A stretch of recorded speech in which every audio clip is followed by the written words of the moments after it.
Let me get started by introducing our panelists. When I read your name, please come up on stage. First up, we have George Hempy, the CEO of Workforce Solutions Alamo.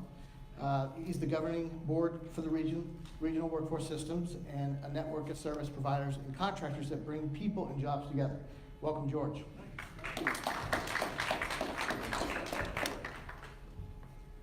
Next, we have Troy Johnson, Sr., who serves our country in the U.S. Air Force and now serves as a program manager for 114 federally registered apprenticeship programs in Texas through the U.S. Department of Labor, Employment and Training and Administration's Office of Apprenticeships. Thank you. Next, also serving on the panel is Sean Atwood, Senior Director of Workforce Management for SA Works and part of the San Antonio Economic Development Foundation. Welcome, Sean. Next, we have Marcus Benavides, the Director of Open Cloud Academy, a unique program that provides students with the knowledge, skills, and confidence they need to move into the IT sector. We also had David Zamillo joining us this afternoon. He's the President and CEO of Project Quest, Inc., a nonprofit organization that provides comprehensive support to enable underemployed and reemployed adults to achieve long-term employment. Thank you, David. And last but not least, we've got Brad Boyer of DCI, the CEO, Digital Creative Institute, which was founded in 2016 and has operations in San Antonio and Austin. Thank you, Brad. I'll assume my seat right here. All right, Brad, I'm going to start with you. Last to get up on stage, but first to talk. Okay. What is a digital workforce? Digital workforce. Get the mic on here. All right. So we're seeing today a massive shift that's happening across business. We think about a digital workforce being web development, coding, cyber, but really it's impacting every business function, whether it's operations, business management, the revenue side of the business. And the reason for this is that a business, as it tries to become more efficient in its operations, it's using technology to do that. As it tries to, with its revenue, become more customer-centric, it's having to use digital technologies to accomplish this. So really every function within business today is requiring these digital skills. So if you look at middle skill jobs in America today, the jobs that really have the career opportunity, the potential for growth, these jobs require digital skills. Burning Glass, the workforce analytics company, they did published a research report on this year, and they found that 82% of these middle skill jobs require digital skills. So that's just a massive change. Now, let's not think that this is just about technology though. There are also soft skills that are required in order to succeed in these roles.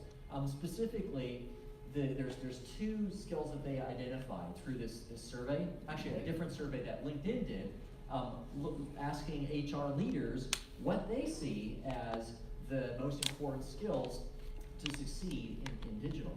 And they found the first is a passion for learning, because the pace of change, the velocity, it's nonstop. And then the second one is customer centricity, because we're reorienting our business now around the needs of the customer in ways that were never possible before. So we need people that think this way. So these are digital skills. But to put this in perspective, I think it's really helpful to have a story, because we can talk about the big picture and the demographics and all the numbers, but when you take it down to the individual level, you start to see how this can play out within the life of someone. So it is National Apprenticeship Week that we're here celebrating. And what does an apprenticeship look like? As we look at these digital skills, how can we develop them through an apprenticeship? So if I may, Jimmy, just share a quick story about an apprentice that we've seen go through the Digital Creative Institute. So Matt Ryder was a guy that graduated from college, degree in marketing, wanted to get into this fast-moving space, had a real aptitude for technology, but did not have any of the digital skills that are needed to really succeed in this space. So Matt reached out to us to say, what are the opportunities? How do I get a start? And we realized that he was a marketing operations person. He didn't even know that existed. But as we went through some assessments, we realized that he would do excellent with marketing technology. So we began to get him training in a technology tool called Pardot, which is owned by Salesforce. It's adopted by many marketing organizations out there. We got him through the certification, did some other training around basic digital competencies, and were able to present him as a candidate for a role, a marketing operations role in San Antonio that would have required 3 to 5 years experience. The person who had left this role had that amount of experience, and that's what they were looking for. So we talked to the team there about hiring an apprentice. They were incredulous at first. How do you bring someone in who doesn't have 3 years experience to succeed in our technology-driven environment? But they gave it a go. And Matt got in there and from day one started proving out the value. He became Marketo certified, trained on Salesforce, trained in SEO, paid search, really the full marketing technology stack. So here's a guy that's in Excel, analytics, data, setting up campaigns through this kind of a complex email marketing platform and creating tremendous value that you would normally see from someone who's been in the industry for at least 3 years. So that's just an example of what a digital apprenticeship can look like in solving this skill gap that we see today. Thanks, Brad. Sean, to build on that, how has our workforce grown in the past few years? Well, I'll comment specifically on high tech, I think, because the digital skills really revolve around high tech. So nationally, looking at national numbers, it's north of 10%, and you could say that all the high-paying jobs right now that we're seeing are directly attributed to the ability to have digital skills. And a lot of that comes from automation, and then we'll probably get into that subject a little bit. But here in San Antonio, we're actually outpacing the national level. So nationally, we're looking at about 10 or 11%. And in San Antonio, we're looking at about 12 to 15%. Now they forecast these numbers about 5 years out, and there's no perfect science to really understanding what these numbers look like. But one thing we do know is in San Antonio, we're experiencing higher amounts of hiring in this area than anywhere else. And so San Antonio is actually considered a small market for tech talent, meaning that we have under 50,000 technical jobs here. And I think the last guess was around 41, 42,000 or so. So you gotta look at it like this. Every year, we're adding about 4,000 to 5,000 jobs that require technical skills. And it's only gonna get faster than that, and it's only gonna get more important that we figure out how to meet the demand, not just with the traditional four-year college track that we're used to talking about, and I think we all grew up hearing about in school, but finding multiple pathways that we can meet the demand for these skills. And so you're starting to see more of it. The community colleges is probably the best opportunity to make some immediate change. But then you're also seeing programs in high schools as well, and CTE programs based on some recent legislation that has been passed not too long ago that Diego Bernal was very involved in, and that's getting more IT and cybersecurity training, recognizing coding as a foreign language, and really propping up the educational policy to support this demand. So, I'm a little biased. I work for the San Antonio Economic Development Foundation, and so our number one interest, of course, is to increase the level of investment in San Antonio, Texas. But I'll tell you, we're seeing a lot of interest from high-tech companies because not only do they recognize the talent base that's here, but we have multiple colleges and universities that are pouring in investment to meet this need. And we also, of all the small markets, we have the #1 population growth for millennials, which plays very much into being able to meet the demand. But the demand's there, and it's real, and we're outpacing the nation by about 25%. Wow. So can you also tell us what do we mean by digital skills? Sure. Really digital skills, in my words, is any type of skill that has to do with interfacing with software or some type of technology. So going back to automation, I think it's really easy for us to think of automation as this, Elon Musk is warning the world, the machines are gonna take away and the robots are gonna take all our jobs. No, we're just redefining how all this works. And so there are many businesses that are great that their expertise is in business process outsourcing. So processes that are very repetitive and labor intensive that people traditionally would get paid pretty good money to do have now been taken over by technology. And we can all think of many of them, from our calendars and the way they keep us organized to our emails and the way they help us communicate. But looking beyond that, much of the intermediary work that goes from point A to point B of getting a transaction done, whether it's banking or whether it's insurance and other financial services, which San Antonio has many headquarters doing just that. So you see a lot of the jobs in that area right now. Digital skills are going to be required to interface with those new technologies. So it's not that the jobs are going away, it's just we have to reframe the way we think about what our skills need to be to meet the demand for these new jobs. And fortunately, there's a lot of ways for adults and career changers, and not just young people, to get involved and to really reskill without going down that path of getting a 4-year degree. Anybody else want to weigh in on that topic? Any missing digital skills? All right. Marcus, what is the demand for digital skills right now? So I think generally speaking, the demand is high, right? As Brad mentioned, as Sean talked about, really every company is moving into a digital arena, right? I looked at earlier this week, Rackspace, who Open Cloud Academy were part of Rackspace hosting, looked at their job board. Right now they have over 200 available jobs around the world. A quarter of those are specific to system administration, networking, engineering type jobs, where when you think of an IT job, that's really where your mind goes, right? But the landscape has changed so much where really any job could be considered an IT job, right? And I think that that's where we're going. As an industry, you're going to see it more and more, that every company is considered an IT company. All right, anybody else want to add to that? I just make one point that I like to make. So yeah, when I look at a bank now, for instance, USAA, I love USAA. They're a technology company that happens to be a bank. So just I love it when folks make that point. It's really the digital shift a big part of it. Back to you, Marcus. What are the challenges that are specific to hiring digital talent? Yeah, that's a great question. So I think I have a couple answers for you. The first one is finding the skilled talent, right? You mentioned about the apprenticeship grant, or the apprenticeship opportunity, right? That it was a little take a step back when they said, hey, we want to give this person an opportunity for this job, but they don't have 3 or 5 years of experience, Yes. right? So how do we bridge that gap? And I think that's the big challenge.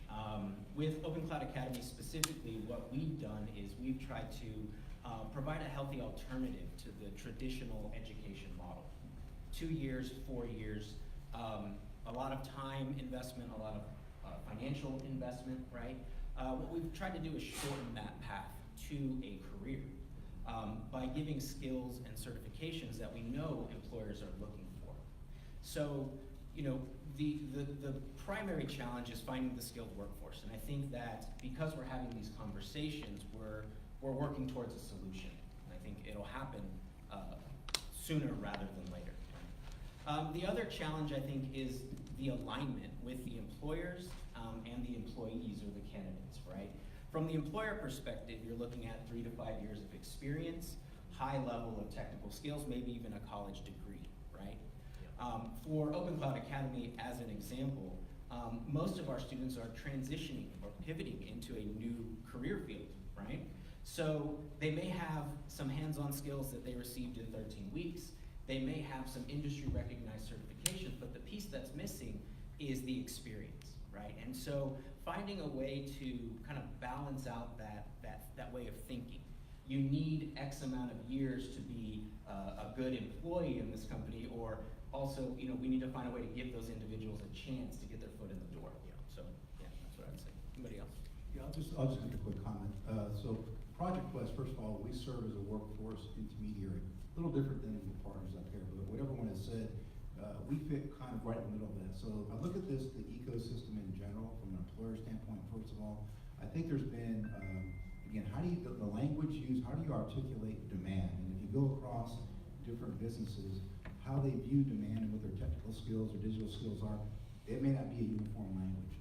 You go to the other end of the spectrum, and we work with a lot of job seekers who don't really quite understand, how do I take that first step in? I have an interest in this digital thing. I don't know quite what it is, what kind of skills are needed, and how do I walk down that pathway to begin to explore what this opportunity could look like? And as Mark has said, we've looked historically at the more traditional paths of the four-year degree. We worked recently as an intermediary with Randolph Brooks Federal Credit Union and with USO and Joint Base San Antonio to create an idea that was called IT Fast Track Career Roadmap. So we brought people together, mostly that were transitioning out of the military, to give them information about, in the landscape here in San Antonio, here are the various jobs across the industry. Here are the various sources of funding if you need help with tuition to get your programs through.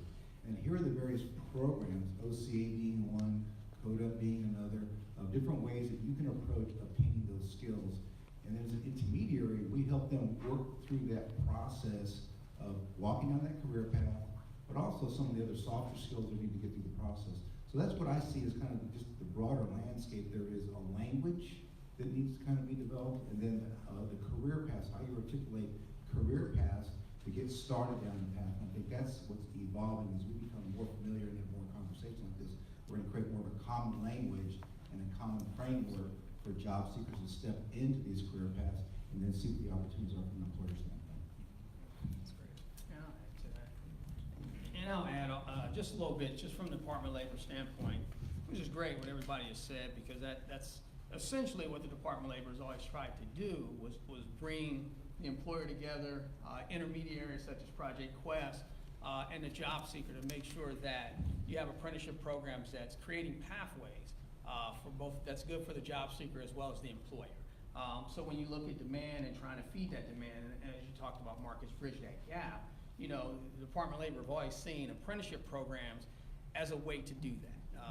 It's not always the only way, but it's a way to do that, to try and give that individual a foot in the door, create a pathway so that they can get some skill sets and transition into a good career. So again, you know, what you're saying is exactly what we've always looked at as apprenticeship programs.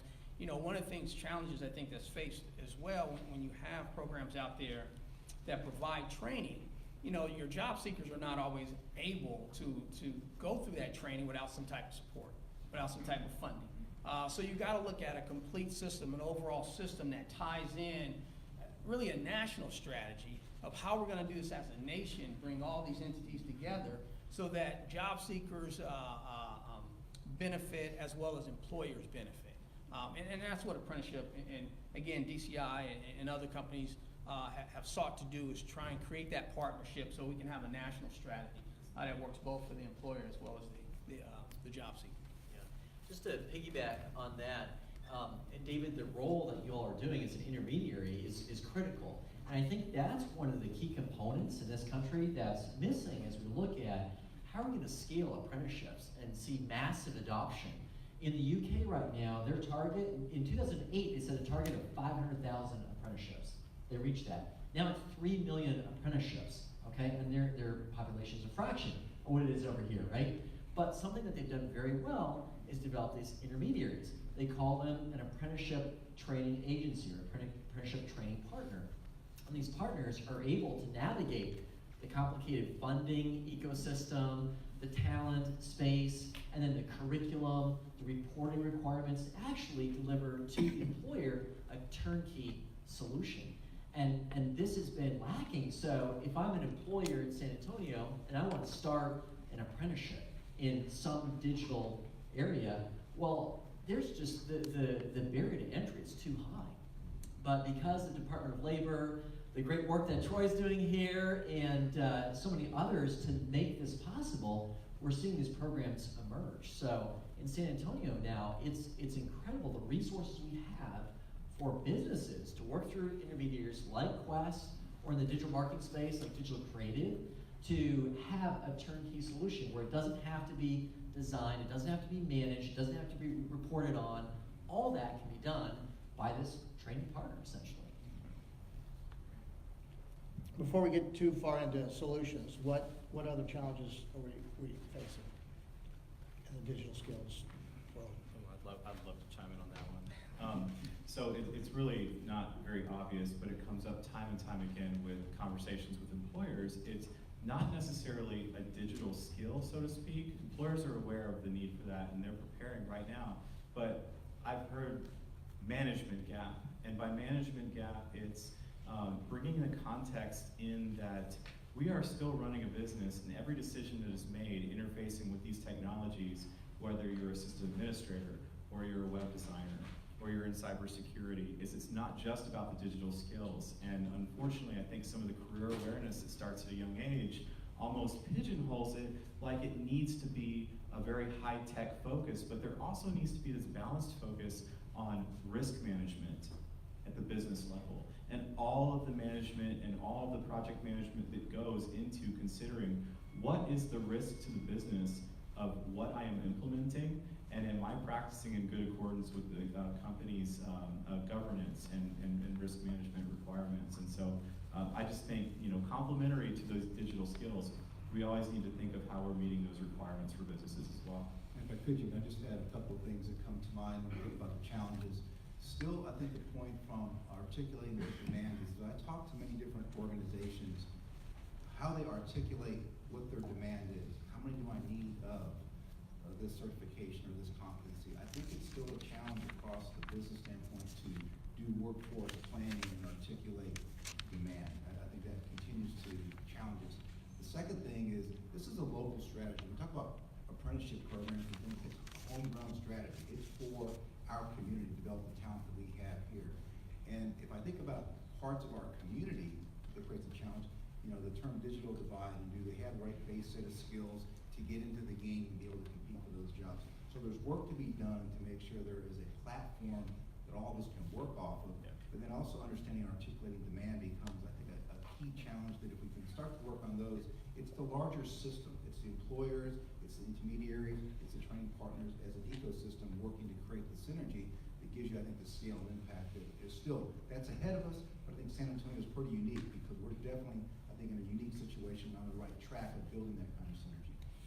George, why don't you weigh in on the challenges that the county's facing? Aren't you all proud of me? I've been so quiet.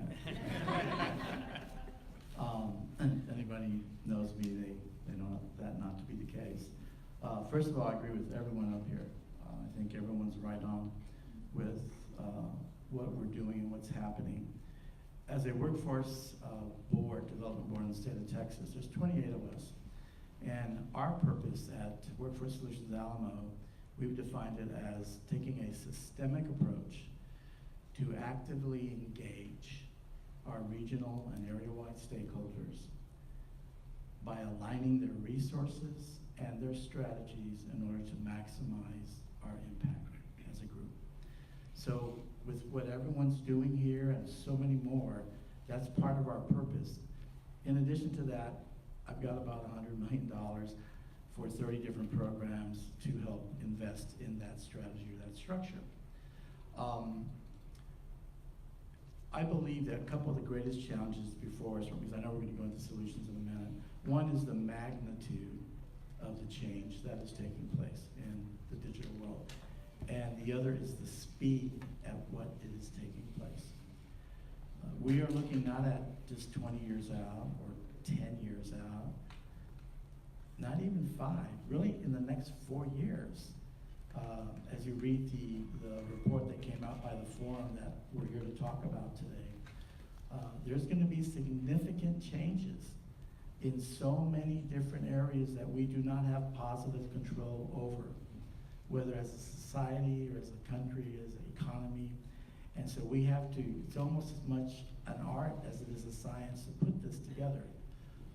So looking at that, then magnitude, the speed of the change, 4 main drivers that are creating the challenges for us right now, according to the World Economic Forum.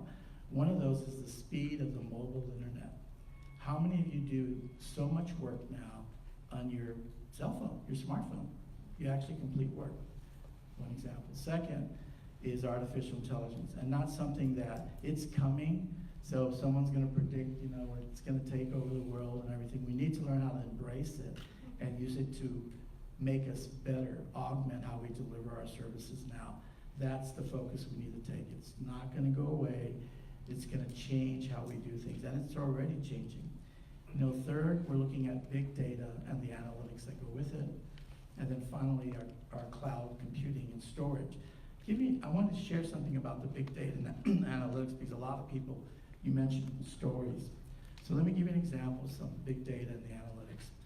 I'm a medical clinic. Say I have 10,000 patients. That's not a bad number, right?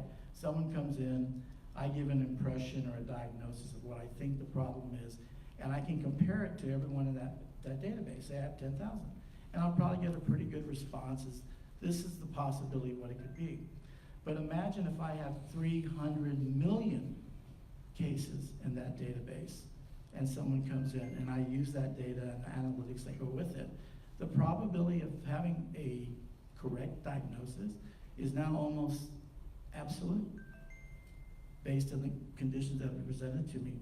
So think about that when we start trying to address things like how we're gonna handle healthcare. Well, a lot of times, how many of you, or us up on the stage, I'm the oldest one here, so maybe more often than most, but have gone to the doctor and said, well, let's do this. Okay, let's try that. Well, let's do an MRI, let's do a CAT scan. Thank God they're not doing all those things on me. But all these different things that cost a lot of money. But what if we just got it right the first time? So that's just one little example. That's too easy of a solution. Yeah. Anybody else want to tackle that? Yeah, I'd just say, again, just on the challenges, it's also leveraging the resources. You know, organizations like George and the board here have tremendous resources to help job seekers as well as business. And being able to navigate that, and I think David also mentioned that as well, I think that's a tremendous challenge in being able to recruit.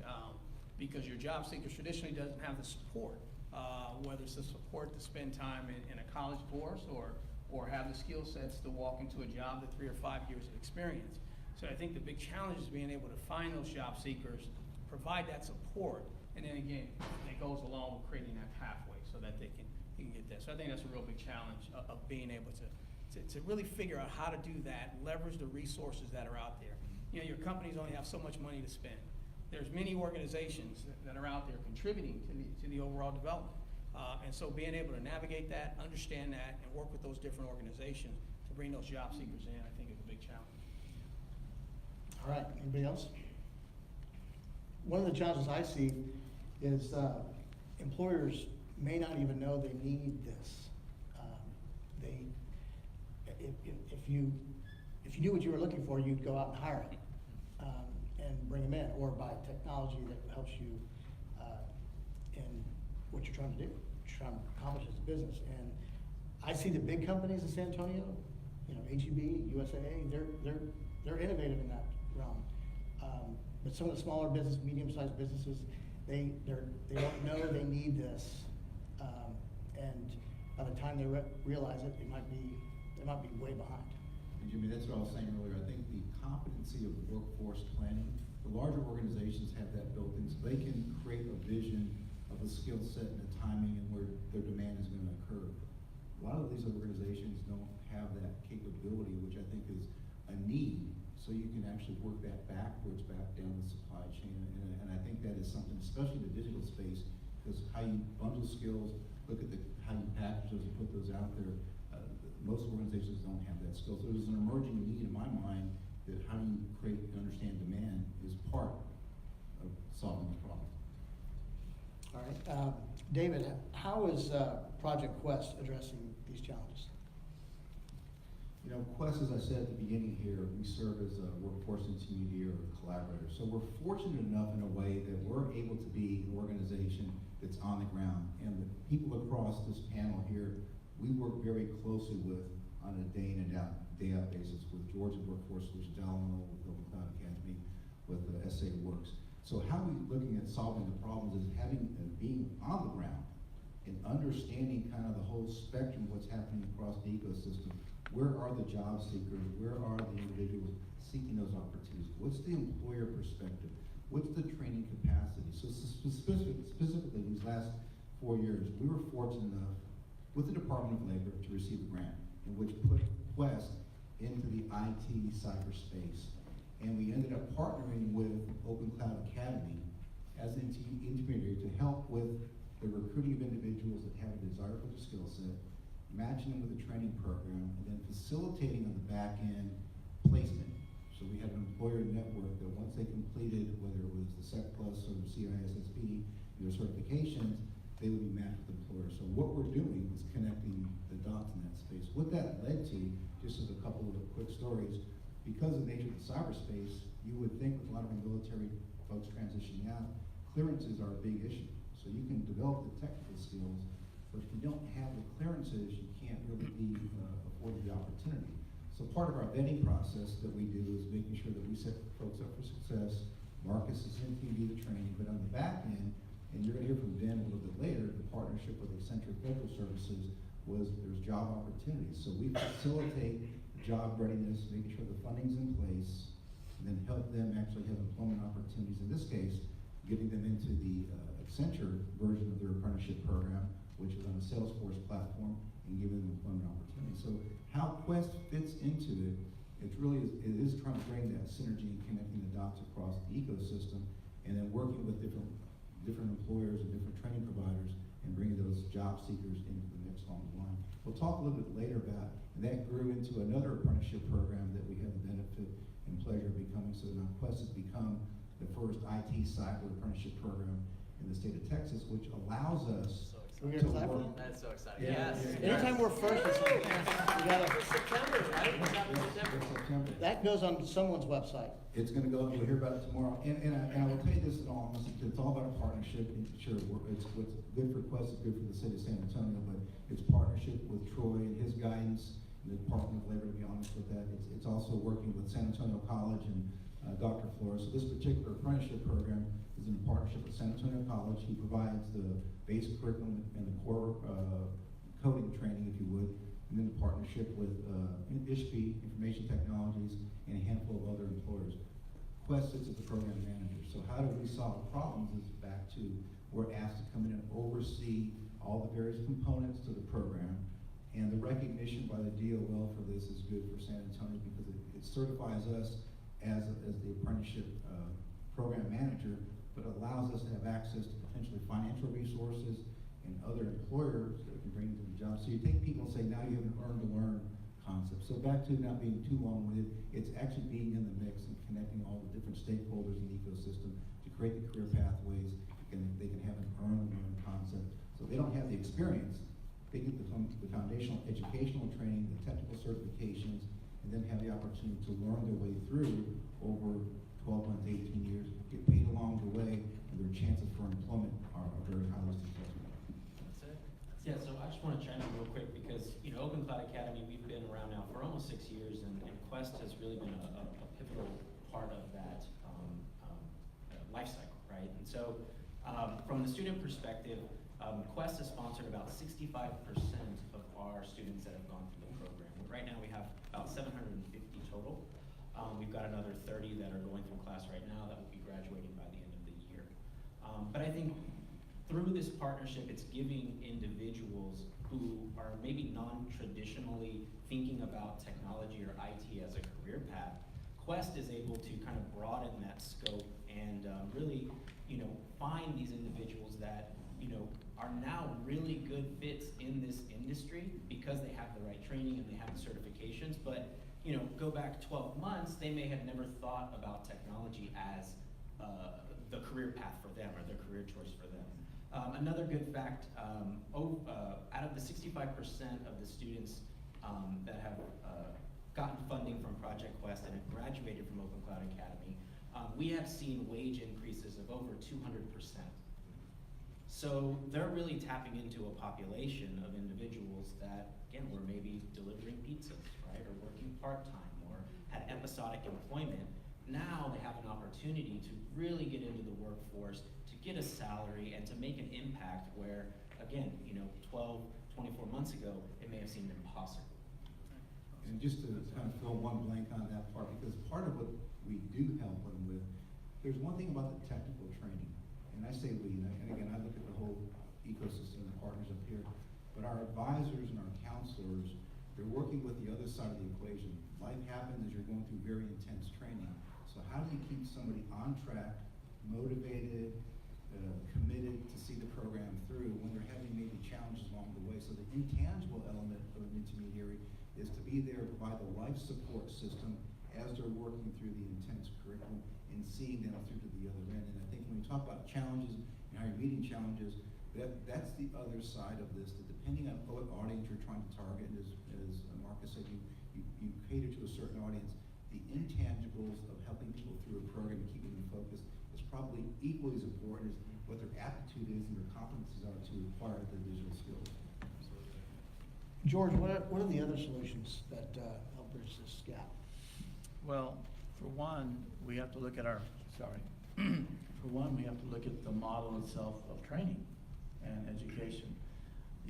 Last week I attended a tri-agency meeting in Austin, Texas for the Higher Education Coordinating Board, the Texas Education Agency, and the Texas Workforce Commission. And our goal is to bring together our models, our different paradigms for how we define career pathways. So we need to look at that because time and space needs to collapse when it comes to training. If what you learn now, and again, this is all data, starts to realize a half-life within 12 months, in some cases 6 months, and we define half-life by when it starts losing its usefulness, right? Like a medication you might take. So if it happens that quickly, then a paradigm of a longer-term post-secondary experience doesn't make sense. The whole world is changing to these new models. So you may see training now 3 months, 6 months, 12 months. I talked to one of our largest corporations just a few months ago here in San Antonio, and before they wouldn't talk to you if you didn't have at least a 4-year degree. You had to have a 4-year degree just to get in the door. Today, if you demonstrate a competency or a credential or certification, they'll consider you even without a high school degree. The world is changing. 2 years. In 2 years, it changed like that. So, we're working with career pathways. We did a leadership training for 60 individuals representing 20 different organizations. And then we did a summit, a career pathway readiness summit, for not only the teachers and counselors, administrators, business professionals, or the workforce players and administrators, but we also included, and students, parents. Parents need to get this story. Because how many of you out there, your parents said to you, you gotta do this one model when you get out of high school, you gotta go 4 years or more, right? Raise your hand, there's no shame. Sure. Raise your hand, almost everybody, right? So here we are, we're all the product of this 4 year longer, and we're trying to sell new models. So we have to unlearn some of the things we learn and believe in the faith because it's happening. So that would be one of the other things I think our greatest challenge is, how do we define career pathways? So are you on the path to hit your vision? As far as Workforce Solutions Alamo, I'd say right now that if the only thing we did over the next 3 years was redefine career pathways and how it should be here and around our country, I'd say we'd be the #1 board in the whole U.S. If we could just do that, because when everyone raised their hand, it's a mindset. And what are the advantages of the mindset? I say, are we on our way? Well, yes, we're convincing more and more people now. The parents that attended our last summit, they were like, wow, I didn't realize you could go to school for 6 months or 12 months and make 50, 60, 70, or 80,000, and within 2 years be making 6 figures and not have any debt? Geez, how come nobody told me about this? These are parents talking. Yeah. Why has no one told my kids this? Now, this is the story we need to tell. So that's one of the ways that we're addressing it. We will have a symposium, we're calling it that, in late March or early April, where we hope to have 2,000 individuals of the cohorts I just mentioned, parents, students, business and industry, teachers, counselors, and talk about how are we going to redefine further career pathways and the readiness for that within the San Antonio region. What works for San Antonio? Because we are different. We have different industry groups, and even though there's a lot of similarities, we are unique. So we needed to keep that under consideration. Thank you for the question. Anybody else want to weigh in on what George is doing? Go ahead. Yeah, just, I'll weigh in also just on what George said about rethinking that model. And again, that's what apprenticeship has always done. You know, you have, whether it's electricians or plumbers that's been out there for years that, you know, some make $80,000, $90,000 a year and never a day went to college. And so it's just re-looking at that model, saying how can we still achieve the same competency, how we can still achieve the same thing. It may be a different way. And so, and most of those go on to own their own business, and you see trucks running around that. So that growth continues to happen, not only just in finding employment, but also creating jobs. And so again, that's what apprenticeship, you know, has always done, is looked at those models, and whether we do school to apprenticeship programs, which we're doing now, and bringing those skills into schools and making those connections with employers and with intermediaries, so you can rethink that model and take, whether it's 6 months training or a year program or 2 years program, whatever it may be, looking at that local community and looking at those employers, finding out what they need. But again, it doesn't do us any good if we train and then we, you know, hope that that person finds a job. You know, so it's always about connecting the training with the employer. And that's the model that really has to stick, is that we have to really connect the training with the employer, so that both benefit, that the job seeker benefits because they're employed, they're earning a wage, and the employer benefits because of the credentials that the individual's learning. So, building on that, this is the major difference that an apprenticeship provides. It's an employer-centric model. Every other training model out there is a learn and then earn, versus the apprenticeship where you learn while you're earning. And that dynamic just transforms things. It's scalable because economically a business can afford it, talent can afford it. It results in little to no debt when you graduate. It also is contextualizing the learning to ensure that it's relevant. You talk about a half-life of these skills. Well, I want to make sure that when I'm learning, our apprentices are learning, that they can go back the next day and put that to work. Because who knows, 6 months down the road, what Facebook's going to be doing. I want to understand how we can apply that today. So these employer-centric models are critical if we're going to see a sustained way of really building these, building our talent. Marcus, what solutions does Open Cloud Academy offer? Yeah, so great question. So, you know, we got started about 5.5 years ago to really fill a need here locally in the city of San Antonio. You know, if you think back to 2011, 2012, industry was really moving out of the data center, right, and into the cloud. Companies like Rackspace were growing exponentially, and they had more customers and more products that they were providing their customers, and they needed a workforce to fill that, right? What we found, which was a challenge not necessarily unique to San Antonio, but there wasn't enough skilled or qualified individuals here in the city of San Antonio, at least to fill these jobs, right? So we have to look outside of the city of San Antonio, outside of the state of Texas, to find individuals that had this skill. We thought, we need to do this better, right? We need to really identify what the critical need is now and train to that skill, train to that competency. And so we've done that. Like I mentioned earlier, 750 total graduates from our program. Over 70% of our graduates have reported employment in this specific industry, utilizing the skills and the certifications that they gained at Open Cloud Academy. And actually, Brad's brother, Jared, was one of our graduates a couple years ago, went through our networking. Still at Rackspace today. Yeah, still at Rackspace, kicking butt today. So yeah, that's a little bit about OCA. Brad, Mike's yours as far as what other differences can Yeah, so we're kind of the outlier here in the digital marketing creative space. You think about technology as being coding, back-end IT, cyber, but again, every function of the business is being inundated by technology. So when I looked at apprenticeships and my passion for helping talent to find their pathway in their career, I looked at the different areas and I saw the pain is so acute with digital marketing, because I had a team of 10 marketers in my company at that time, and they were in 100 different programs, day in and day out, technology programs. And today, there's 5,000 of these marketing technologies out there. So how do you make sense of all this? There's a study that was done just recently by what's the organization? They surveyed the CMOs to find out what is your need in your company today. And what they found is that the technology they have an abundance of.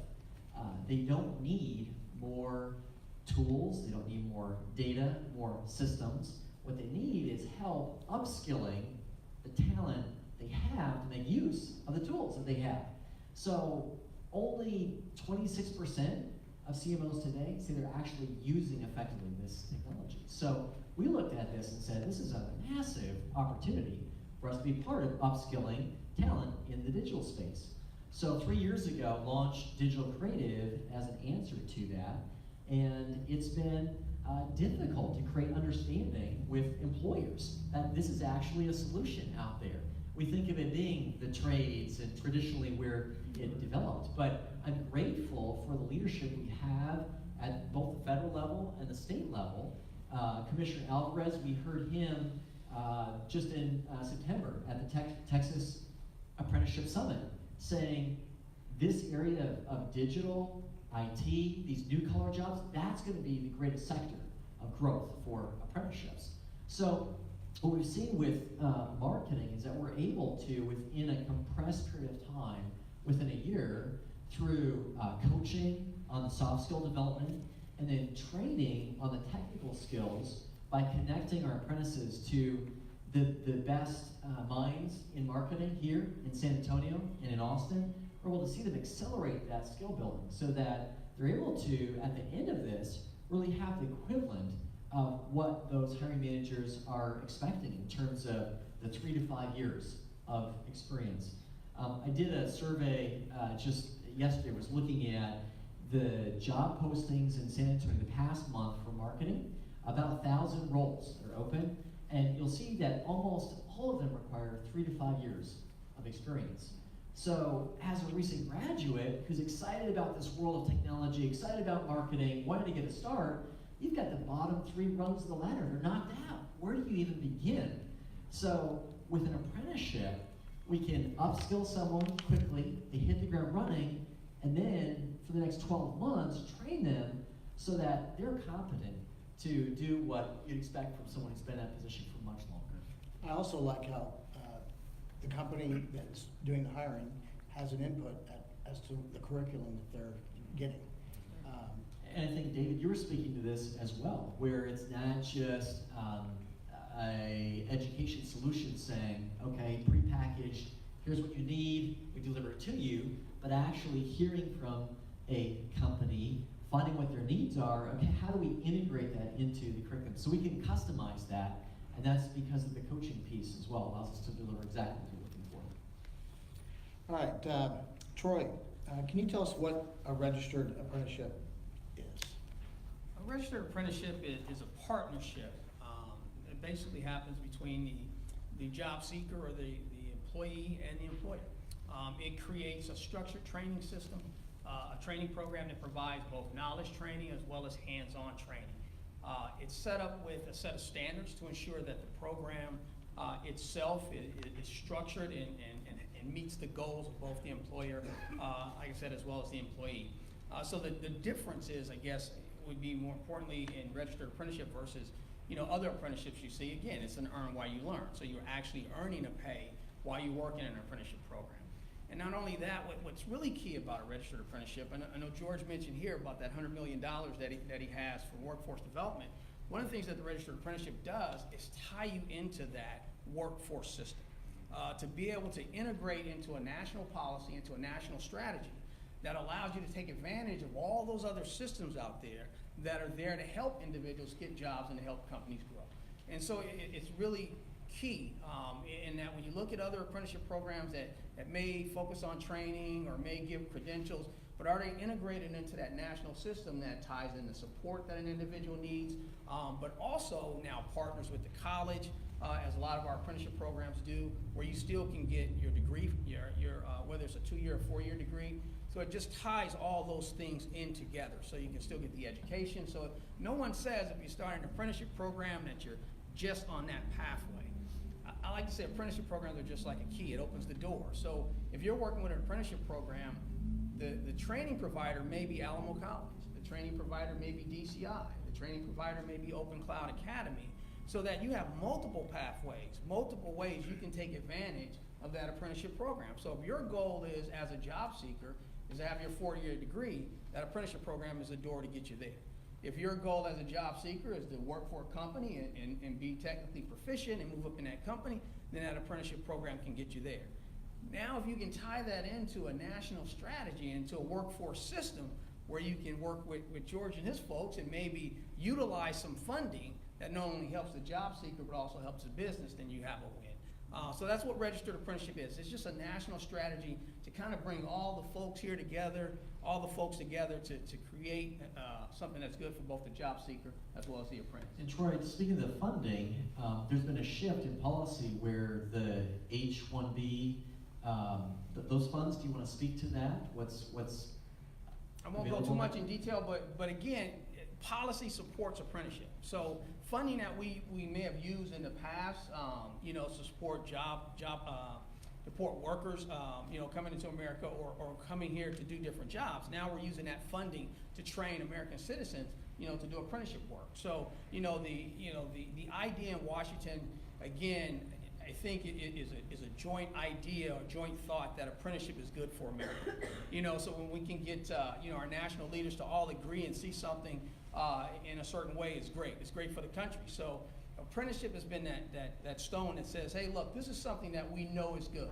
Now, Europe has a very strong apprenticeship system. Well, we're uniquely America, so we're going to do things a little bit different.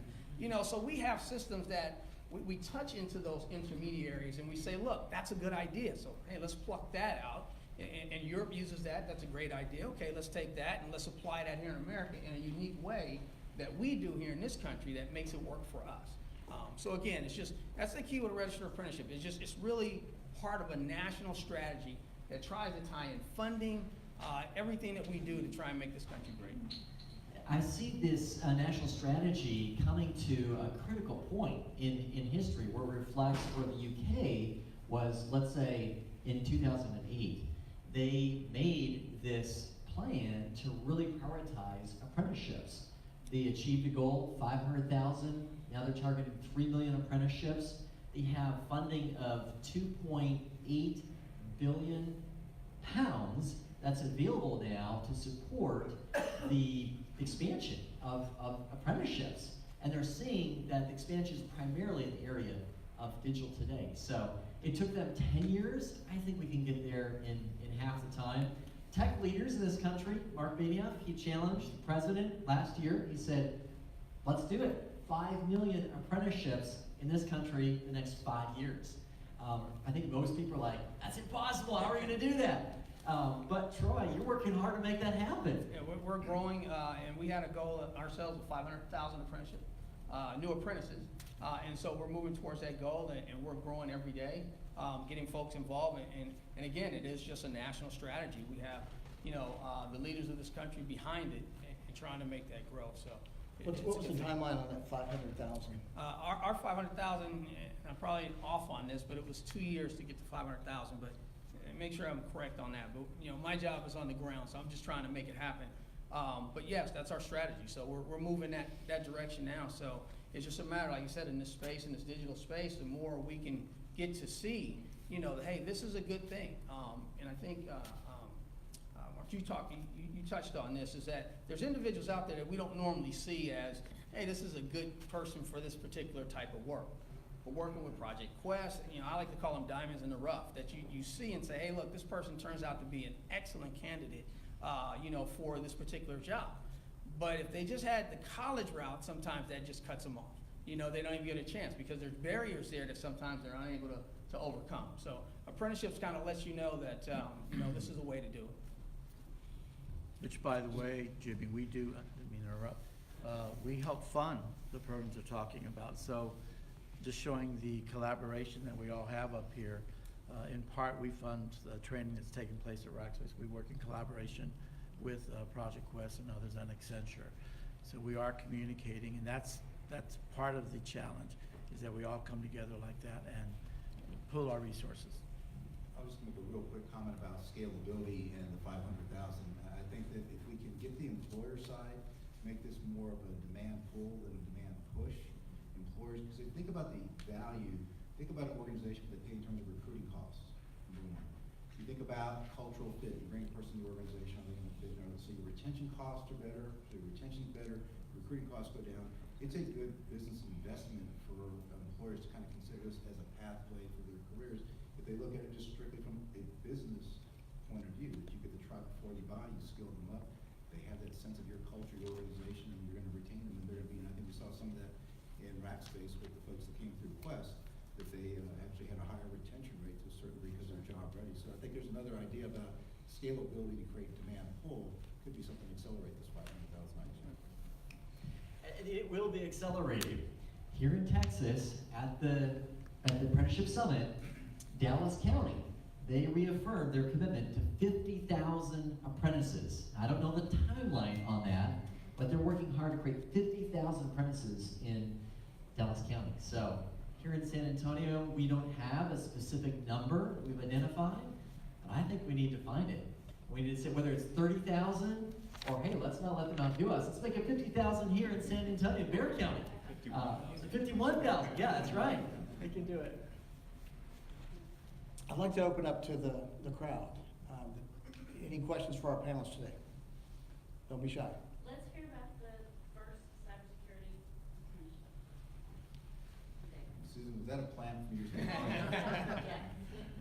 We touched on it a little bit ago, and so I won't repeat all of the idea there, but we were very fortunate to work with the different partners and obtain that designation as a registered apprenticeship. But what it means from a standpoint here is it brings the players together. It leverages what San Antonio College was already doing from this training standpoint.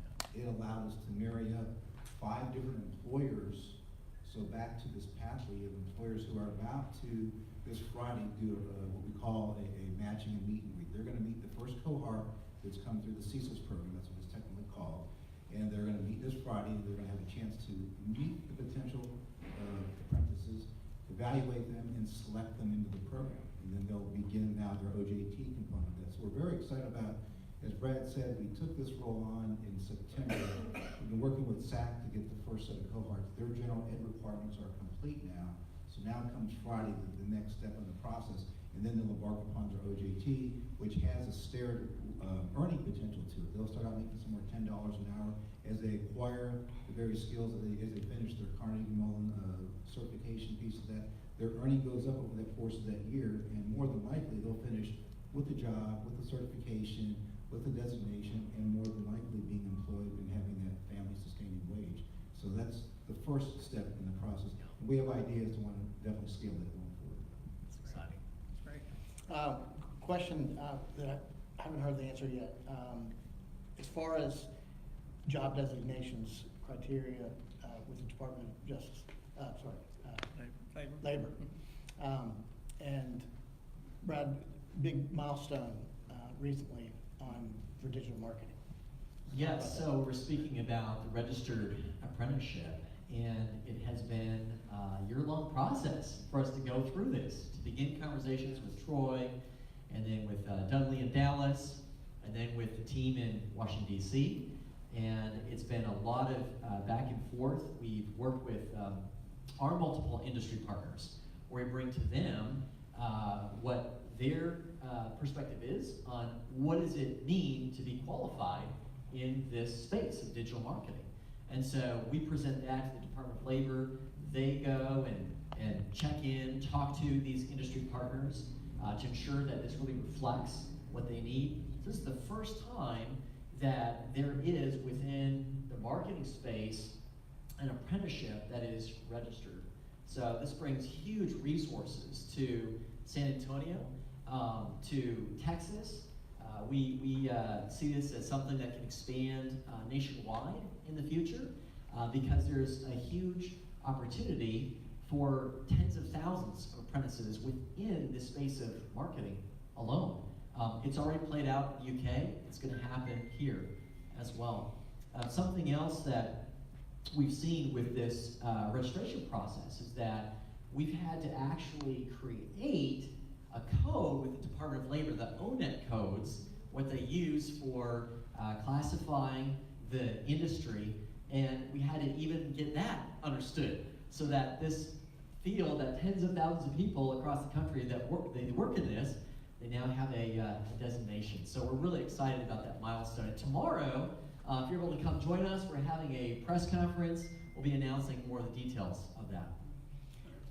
We'll also be able to track it. Yeah, exactly. And we'll be able to track that, and just to add to Brad, that makes this such a great opportunity. One of the things that we do is make sure that when an organization comes to us and says, hey, we'd like to create this apprenticeship, we want to make sure that it's something that's nationwide. You know, we're a mobile force today. You know, most of the folks out here, you may have grown up in San Antonio, you may not have, but you've moved to where work is at because we're a mobile force. And so we go where the opportunities are.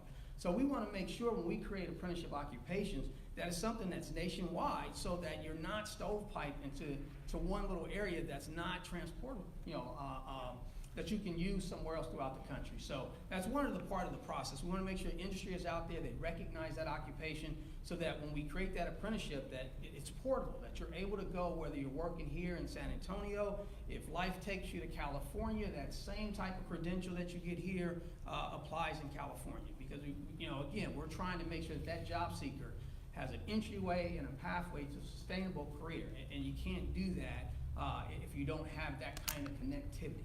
And that's long been the model for colleges. If you went to a college in California, one of the reasons that you were able to transfer those credits to a college here in Texas because you had some kind of structure, you had some kind of format where you can look at it and say, okay, we can validate this learning that you have so that we can take those credits. So we want the same thing with apprenticeship. We want the time that you spend learning that on the job or creating that classroom training is portable, that you can take it anywhere. So that's significant in that process.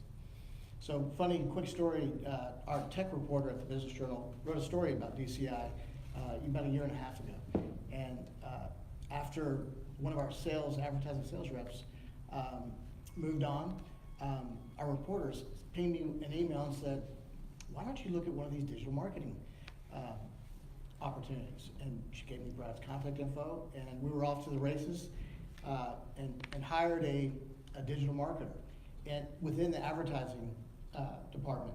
And I'll say his name, Brent Berry. He was fantastic. I didn't have to recruit him. Brad found him, and he was eager to learn. And we worked with the coach, Aurora, and it was a fantastic opportunity. It was almost too good because 8 months into it, our corporate office in Charlotte hired him away. But I viewed it as a kind of a badge of honor because I was bringing something new to our 43 market American City Business Journals. And because they see it's not, traditional sales is not possibly the future. It could be this marketing.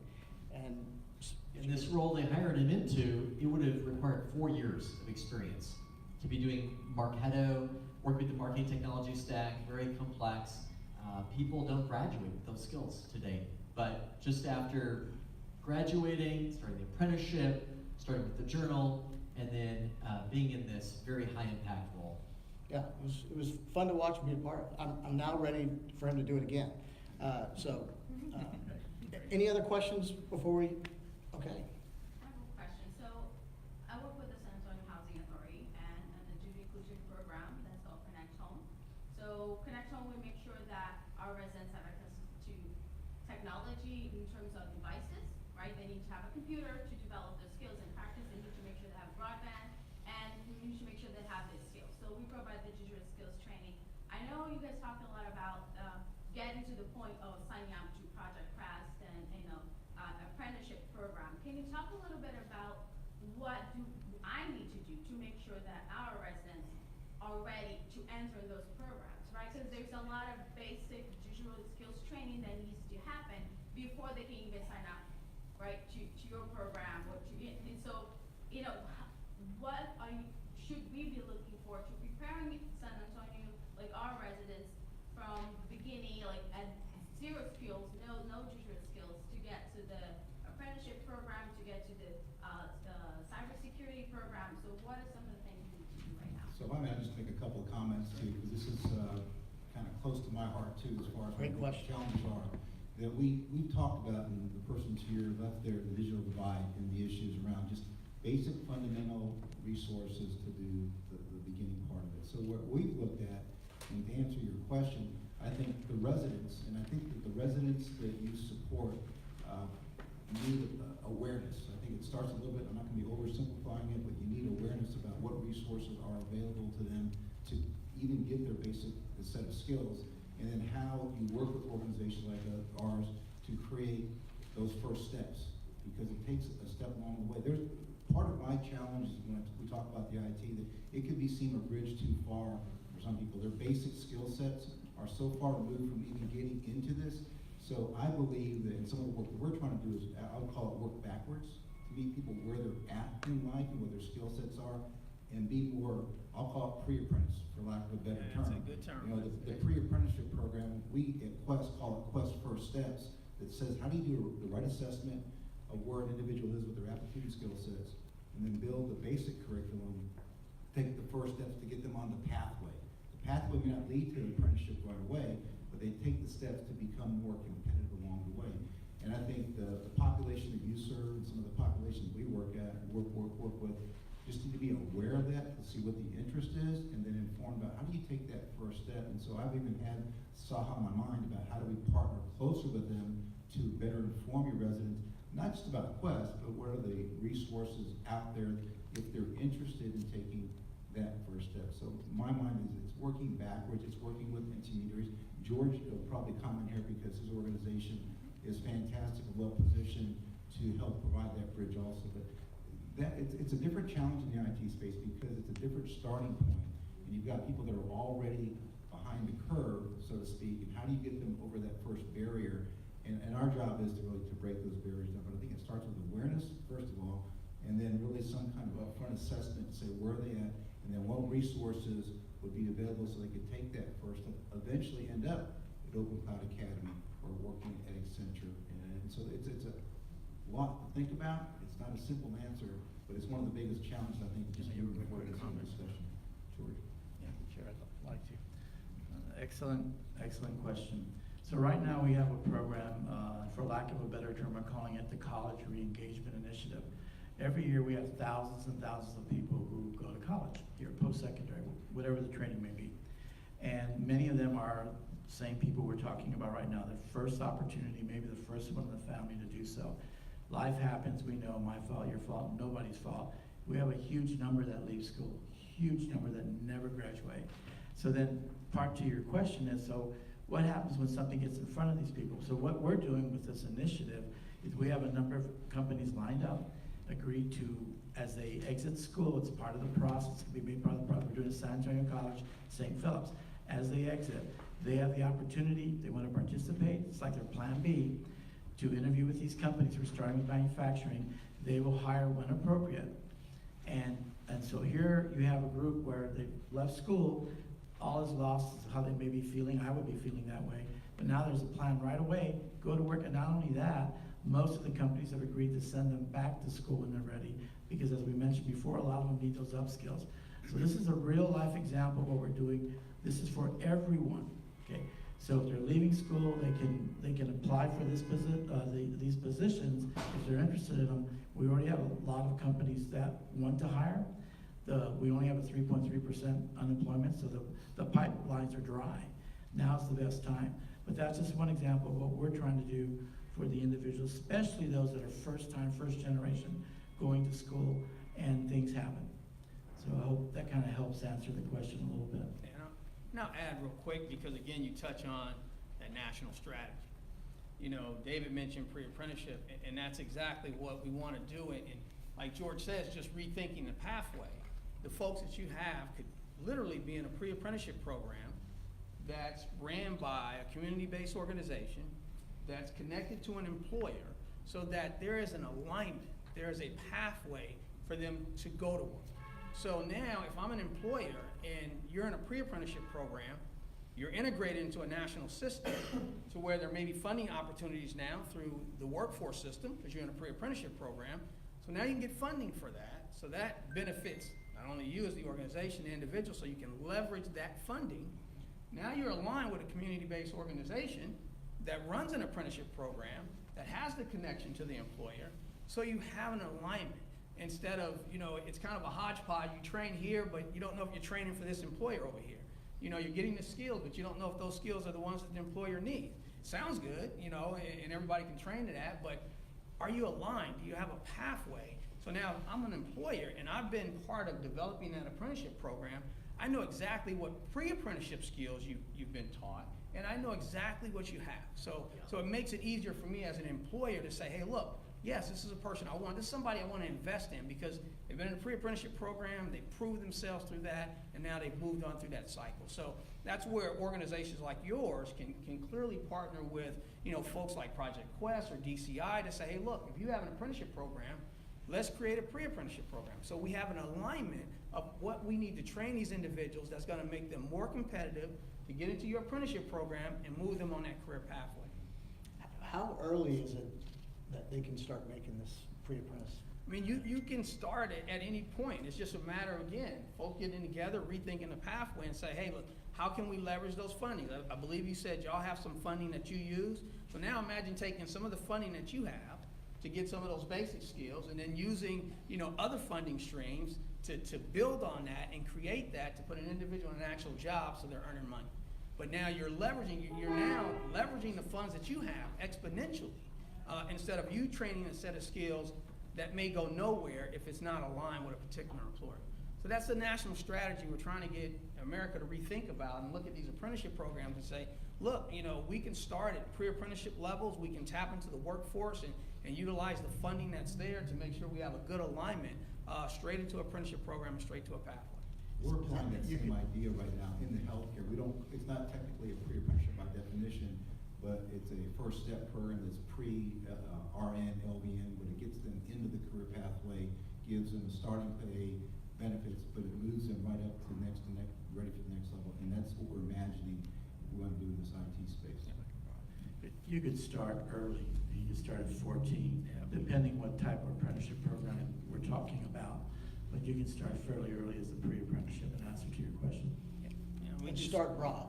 Yeah, and start broad. We do school to apprenticeship programs, so we're integrated, and I think, Sean, you mentioned about CTE and how that's been realigned. So we're now working with all the local high schools to create apprenticeship programs so that they're aligned and connected to employers, so that while you're in school, and the beauty of it as a high school student, a lot of times, we have high school students get into particular careers or get into something after age 18, and then they work in it a year or two and decide that's not for them.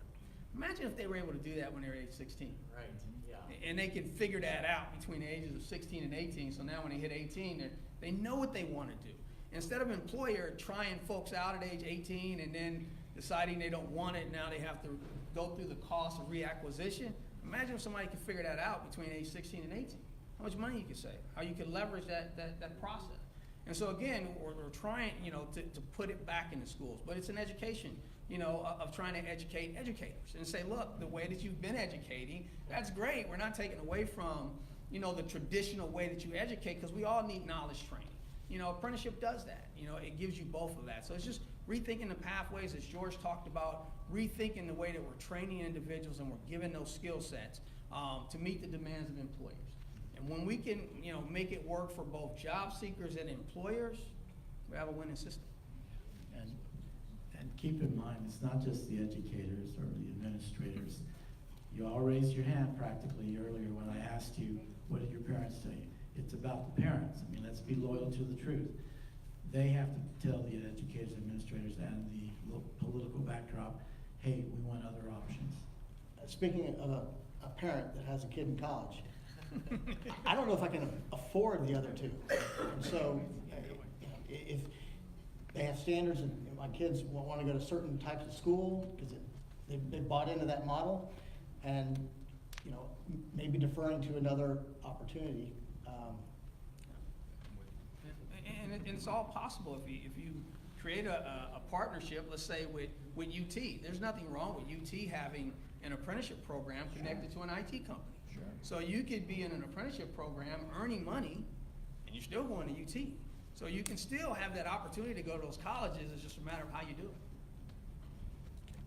All right. So, me? Yeah.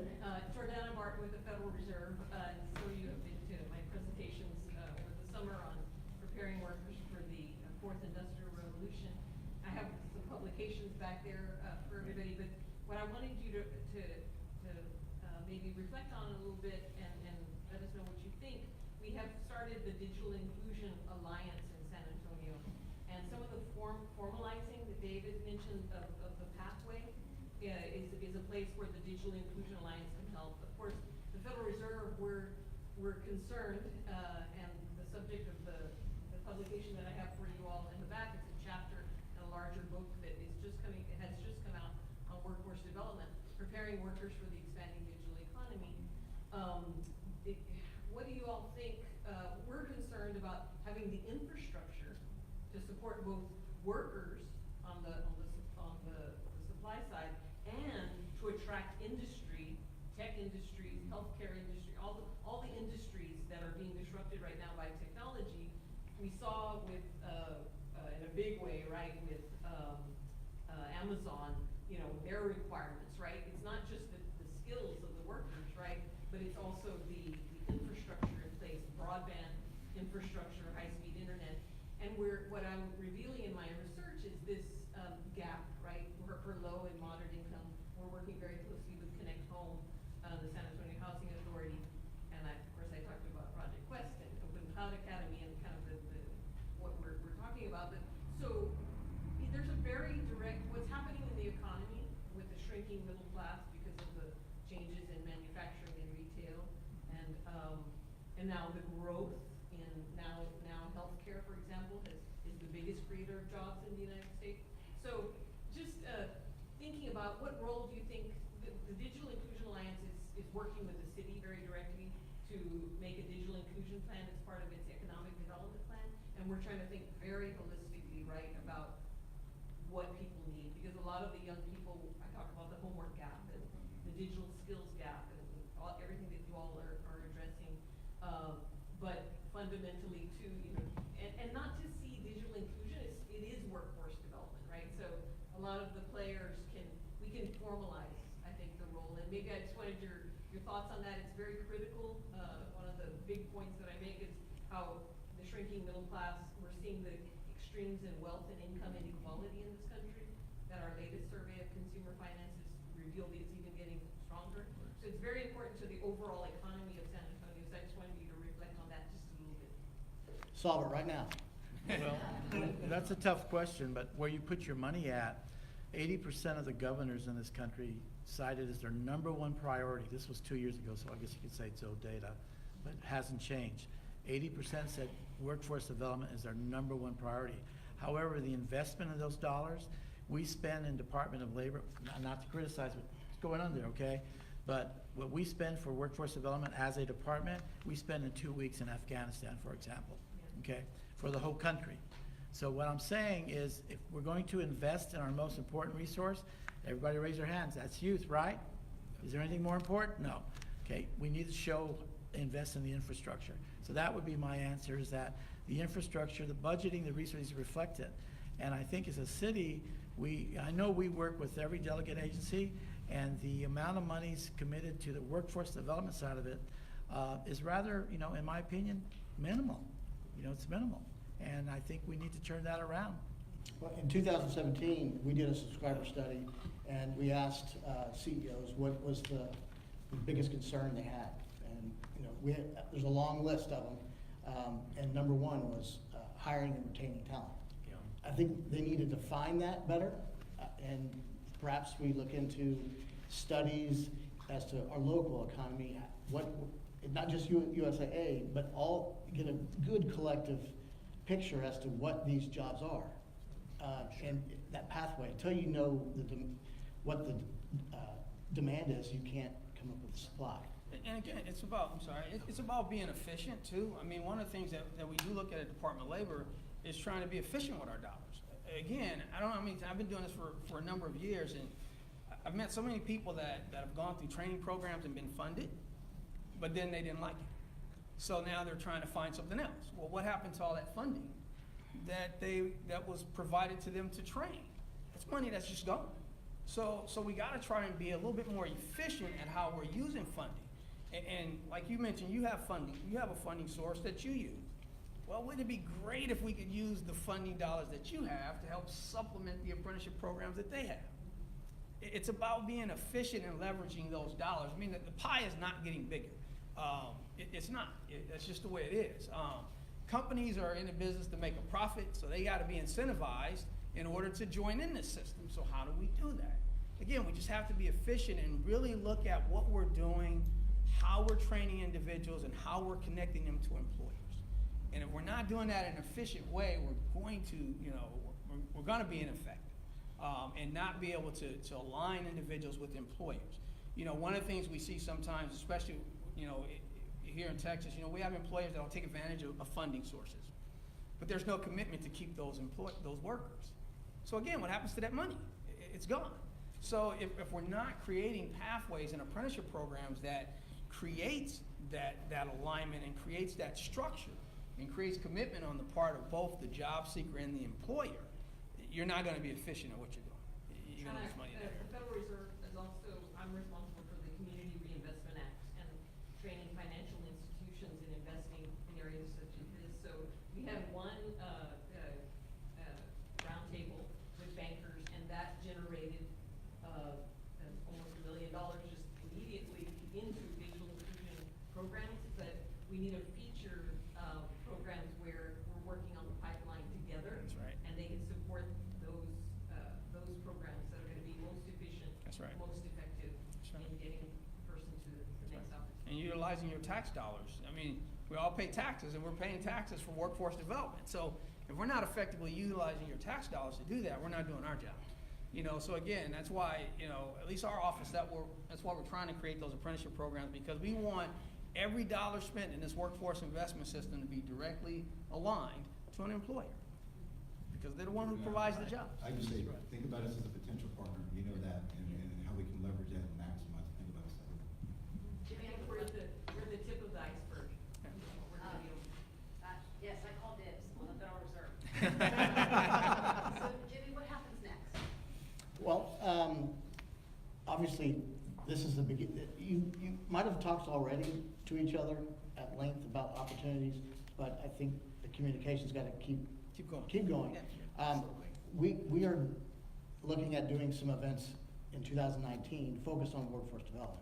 One, I want an Alamo Area Growth Summit where we talk about these issues as a whole and bring in the San Antonio EDF and other partners to have this conversation where all the employers are there. Not all, but a good portion of them, because they need to understand what the opportunities are, as you said. So I think just speak to that real quick, Jimmy. This is the need. We have to create that awareness where the employers have the vision and they are excited to participate and realize there's resources. We've got opportunities for apprenticeship in cyber, in development, in Salesforce, in digital marketing. Like, they exist here. Let's take advantage of that.